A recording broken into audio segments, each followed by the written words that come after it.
Good morning, students. Good morning, students. Now, in today's lecture, what we have learned? We have learned about the entropy. As we discussed, there is a spontaneous process, and for the defining the spontaneous process, there is an important term entropy. कि entropy के basis पे हम किसी भी process की spontaneity को क्या कर सकते हैं, डिफाइन कर सकते हैं. तो लेट्स सबसे पहले हम ये समझें कि एंट्रोपी है क्या. तो बेसिकली यदि हम बात करें एंट्रोपी की, तो एंट्रोपी हमें किसी भी सिस्टम की या किसी भी प्रोसेस की रैंडमनेस या डिसऑर्डरनेस को बताता है. जैसे for example, what you mean by randomness and disorder, कि हमारे पास एक कोई बॉक्स है. इस बॉक्स के अंदर इस जगह एक साइड में कुछ मॉलिक्यूल्स प्रेजेंट है. ठीक है. अब हमने यहाँ पर मान लीजिए स्लिट है और स्लिट को हमने ओपन किया. तो जैसे हमने इसको ओपन किया, the gases particle will be dispersed in all the that particular container. यानी कि अब वो क्या हो गए, दूर दूर रेंडमली क्या हो गए, फैल गए. यानी कि उनका अरेंज जो पैटर्न था पहले, वो क्या हो गया, डिस्टर्ब्ड हो गया. तो रेंडमनेस से सीधा सा हम ये बोल सकते हैं, डिसऑर्डर से मतलब कि कोई सिस्टम पहले अरेंज में है और अब वो क्या हो गया, डिसऑर्डर्ड हो गया है. रैंडम प्रोसेस है, उसमें उनके अंदर बहुत सारा डिस्टर्बेंस क्रिएट हो गया. तो वो हमारा थर्मोडायनेमिक के अंदर उस टर्म को हम किससे रिप्रेजेंट करते हैं, एंट्रोपी.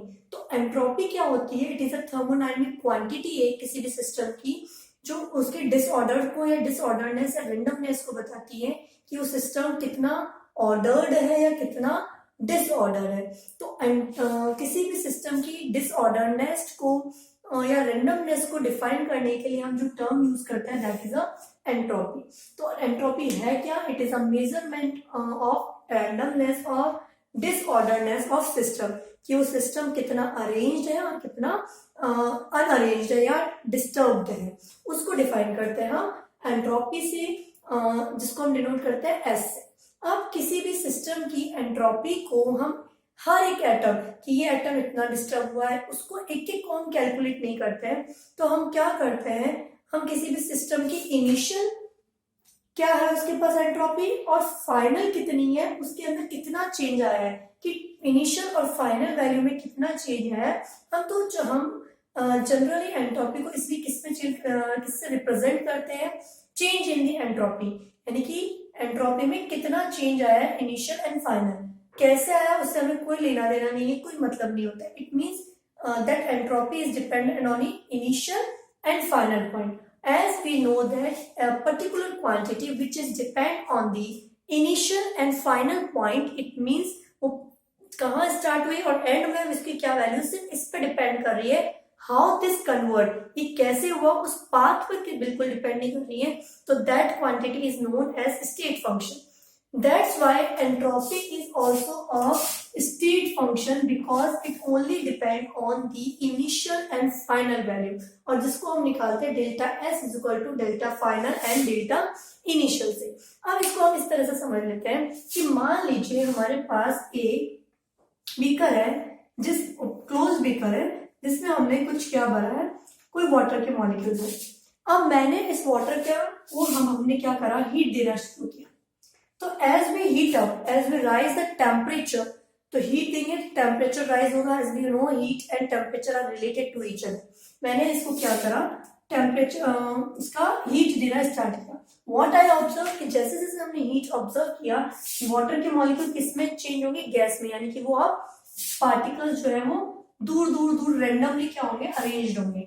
यानी कि जैसे जैसे हम हीट दे रहे हैं या जैसे जैसे टेम्परेचर इंक्रीज हो रहा है, सिस्टम की एंट्रोपी भी क्या हो रही है, इंक्रीज हो रही है. And according to the thermodynamics, कि जितनी ज्यादा सिस्टम की रैंडमनेस या डिसऑर्डरनेस होती है, वो सिस्टम उतना ज्यादा क्या होता है, स्टेबिलिटी को गेन करता है या स्टेबल होता है. तो एज वी नो कि हम जनरली जैसे जैसे टेम्परेचर इंक्रीज करते हैं, तो एंट्रोपी भी जो है वो क्या हो रही है, इंक्रीज हो रही है. एंट्रोपी इंक्रीज हो रही है, इसका मतलब रैंडमनेस जो है वो इंक्रीज हो रही है.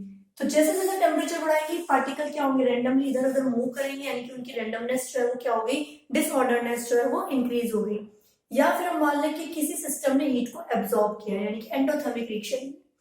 तो जब कोई सिस्टम क्या होगा, हीट को एब्जॉर्ब करेगा, हीट एब्जॉर्ब करेगा तो उसके पास क्या है, ज्यादा हीट आई, तो उसका काइनेटिक एनर्जी क्या होगी, ज्यादा होगी। काइनेटिक एनर्जी ज्यादा है, इसका मतलब वो रैंडमली क्या करेगा, ज्यादा मूव करेगा। तो हम ये बोल सकते हैं कि टेम्परेचर राइज करने पर भी एंट्रोपी इंक्रीज हो सकती है और हीट को एब्सॉर्ब करने पर भी टेम्परेचर जो है ये एंथैल्पी राइज अप हो सकती है। और कोई भी सिस्टम कब स्टेबल कहेगा, जब उसकी एंट्रोपी जो है यानी कि डेल्टा एस की वैल्यू कैसी हो, पॉजिटिव हो, यानी कि वो क्या हो, एंट्रोपी इंक्रीज हो। पॉजिटिव से मतलब है कि उसकी एंट्रोपी क्या हो, इंक्रीज हो। तो any system in the thermodynamic system which increase the entropy is a stable system. तो अब ये हमने बोला कि हीट और टेम्परेचर इससे बहुत रिलेटेड है। अब मान लीजिए मैंने एक पर्टिकुलर टेम्परेचर पे, मतलब लो टेम्परेचर दे रहा हूँ, लो टेम्परेचर है, टेम्परेचर बहुत कम है, लेकिन मैंने हमारे सिस्टम में हीट बहुत एब्जॉर्ब किया है। तो एट लो टेम्परेचर भी क्या हो रहा है, यदि कोई सिस्टम हीट को एब्जॉर्ब कर रहा है, तो जब लो टेम्परेचर पे भी हीट एब्जॉर्ब हो रही है, तो इसका मतलब उसकी रैंडमनेस जो है वो क्या होगी, इंक्रीज होगी। तो हम बोल सकते हैं कि मैथमेटिकली जब हम इसको डिफाइन कर रहे हैं एंट्रोपी को, तो change in entropy is the ratio of heat reversible reaction. Reversible क्यों, क्योंकि इनरिवर्सिबल प्रोसेस के अंदर हम जनरली स्पॉन्टेनिटी को इजीली कैलकुलेट नहीं कर सकते। तो reversible process, the heat exchange या heat change in the reversible process upon temperature, ये हमारा मैथमेटिकली फॉर्मूला है किसका, to calculate the entropy. Now अब किसी सिस्टम ने हीट एब्जॉर्ब की यानी कि रैंडमनेस क्या हुई, उसके पार्टिकल की के पास हीट ज्यादा आई, काइनेटिक एनर्जी इंक्रीज, इसका मतलब कि वो क्या होगा, सिस्टम रेंडमली मूव करेगा, रेंडमनेस उसकी बढ़ गई। अब रेंडमनेस बढ़ रही है, इसका मतलब डेल्टा एस क्या हो गया, पॉजिटिव वैल्यू आई, यानी कि ज्यादा आएगी उसकी वैल्यू पॉजिटिव में। लेकिन जब कोई सी सिस्टम में से हीट रिलीज हो रही है, यानी कि उसको हम ऐसा समझ सकते हैं, हीट रिलीज हो रही है यानी कि उसके सिस्टम के जो पार्टिकल्स है उसकी एनर्जी लोअर डाउन हो रही है। तो जब उनकी एनर्जी लोअर डाउन है, हम इसको कंपेयर करें, हमारी एनर्जी जब लोअर डाउन होती, what we have do, we generally taking a rest, तो हम एक रेस्ट कंडीशन में आ जाते हैं, मूव नहीं करते।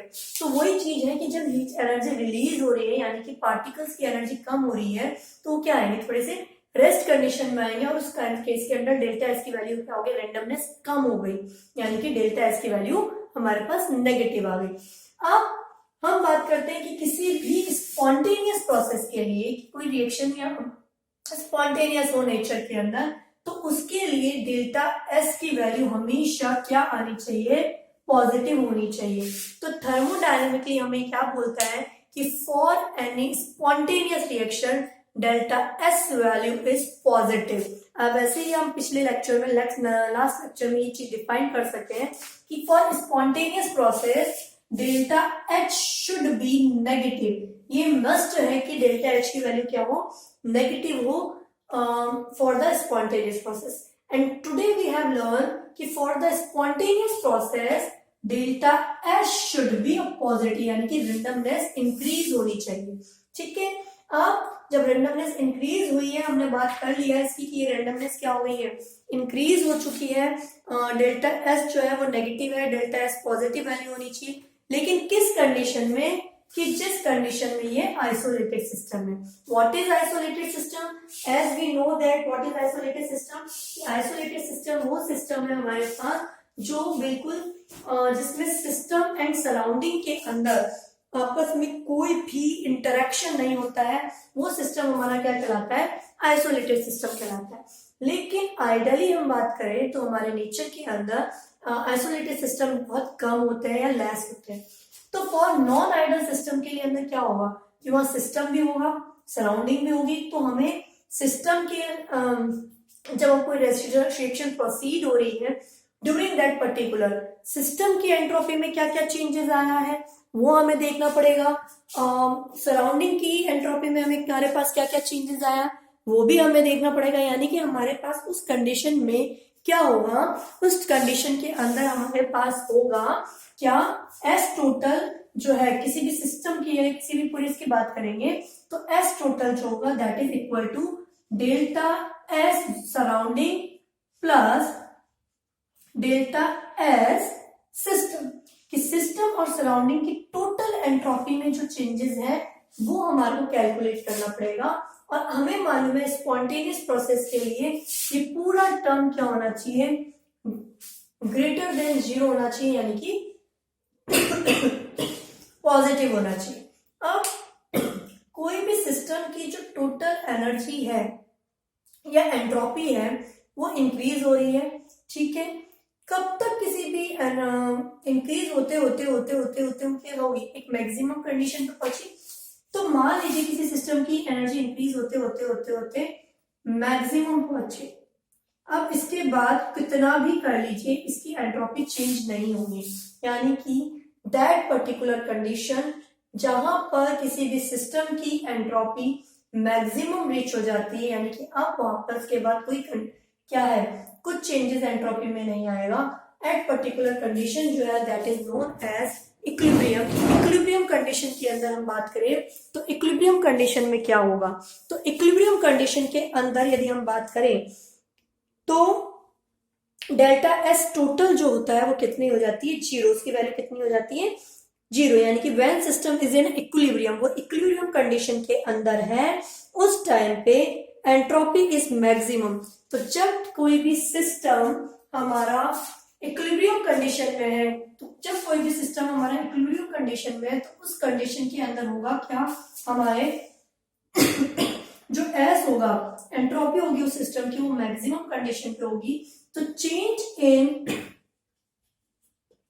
एंट्रोपी जो होगा यानी कि डेल्टा एस की वैल्यू कितनी होगी, 0 होगी।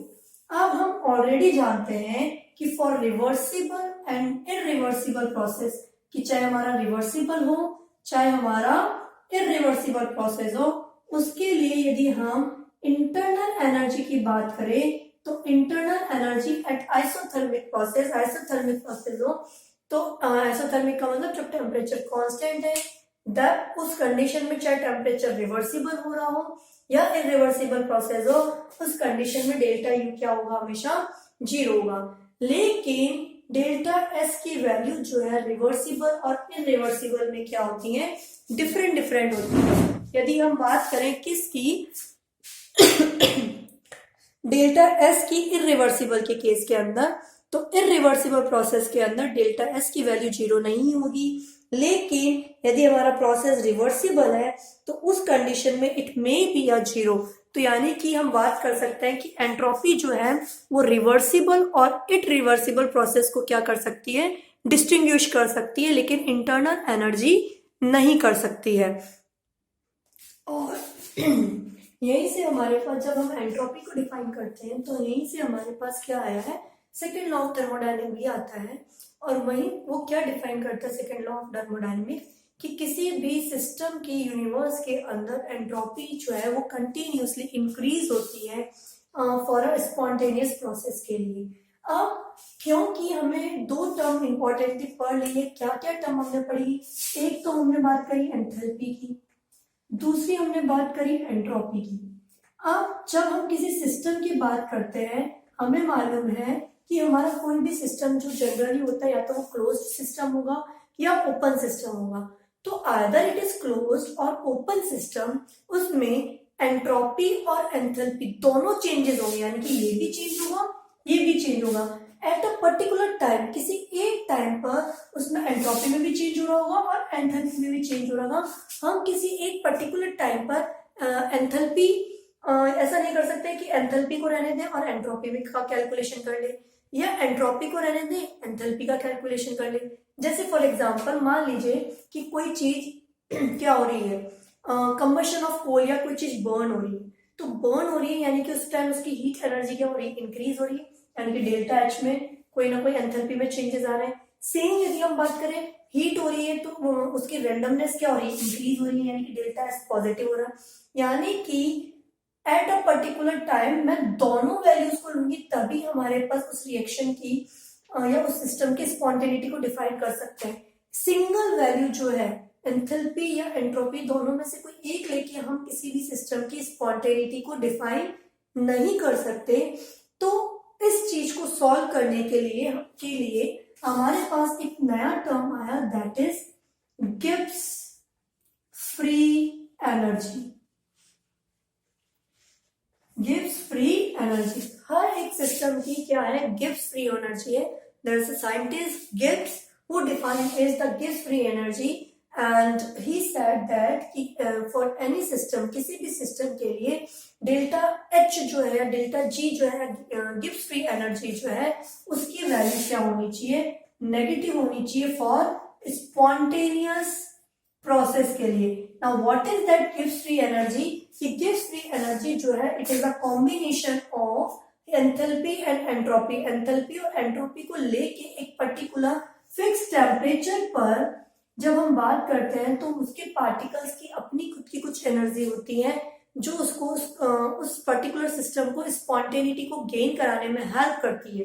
तो मैथमेटिकली जब हम इसका एक्सप्रेशन लिखते हैं, क्योंकि हम चेंज निकालते हैं, it is also a state function, तो डेल्टा जी की वैल्यू क्या आती है, delta G is equal to delta H minus T delta S. Delta G is a free energy, delta H as we know it is an enthalpy and delta S is an entropy। यानी कि delta G जो है it is a combination of the enthalpy as well as spontaneity या entropy।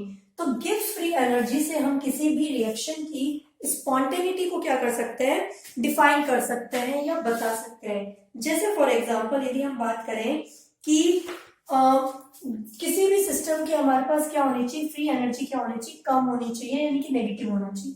अब delta G की value हमें क्या चाहिए, नेगेटिव चाहिए, यानी कि ये सिस्टम यदि स्पॉन्टेनियस है, for spontaneous process delta G must be negative. अब ये नेगेटिव वैल्यू कब आएगी, जब मेरा ये पूरा टर्म क्या हो, या तो नेगेटिव हो, ये वैल्यू पूरी नेगेटिव जो है वो पूरा बड़ा हो, तब डेल्टा एच में से जब हम इसको माइनस करेंगे तो वो नेगेटिव आएगी। ठीक है, तो दो कंडीशन है कि जब ये चीज नेगेटिव हो, डेल्टा जी की जो वैल्यू वो नेगेटिव कब हो, कब हो कि डेल्टा एच की वैल्यू यदि हमारे पास मान लीजिए पॉजिटिव है तो क्या होगा, डेल्टा टी डेल्टा एस की वैल्यू क्या है, नेगेटिव है, तो क्या होगा। तो लेट्स अज्यूम कि फर्स्ट कंडीशन कि हमारे पास डेल्टा एच जो है वो नेगेटिव है एंड टी डेल्टा एस की वैल्यू जो है वो पॉजिटिव। तो टी डेल्टा एस की वैल्यू आ रही है हमारे पास पॉजिटिव, ये पॉजिटिव पॉजिटिव और नेगेटिव आपस में क्या होगा, नेगेटिव, और डेल्टा एच की वैल्यू भी है नेगेटिव। तो लेट अज्यूम कर ली ये मेरे पास आ रही है -30 और ये पूरी वैल्यू मेरे पास आ रही है, लेट अज्यूम कर लिया हमने 200 के आसपास है। तो अब जब हम इसको पुट करेंगे तो हमारे पास क्या होगा, -30 माइनस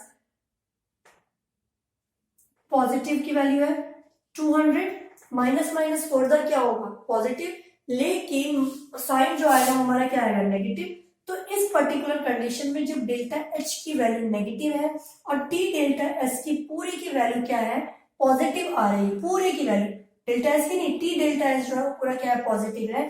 तो उस कंडीशन में हमारा डेल्टा जी जो है वो क्या होगा, नेगेटिव होगा, यानी कि ये स्पॉन्टेनियस प्रोसेस होगा। सेकेंड कंडीशन हम ले लें कि मान लीजिए हमारा जो डेल्टा एच है वो डेल्टा एच की वैल्यू क्या है, हमारे पास पॉजिटिव है, और उल्टा कर लिया हमने, डेल्टा एच की वैल्यू तो हमने ले ली पॉजिटिव यानी कि एंडोथर्मिक प्रोसेस है, एंड टी डेल्टा एस की वैल्यू क्या है, नेगेटिव।